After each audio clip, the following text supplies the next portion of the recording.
a young lady jogging on the roadway.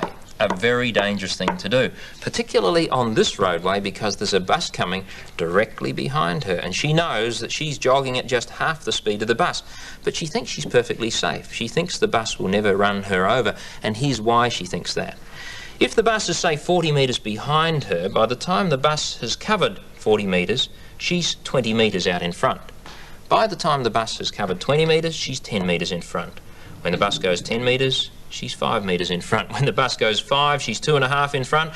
When the bus goes 2.5 metres, she's 1.25 metres in front. So she figures she'll always be a little bit ahead of the bus. She'll never be run over. According to that reasoning, I should be perfectly safe here.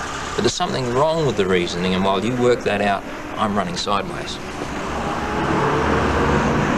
I want to know.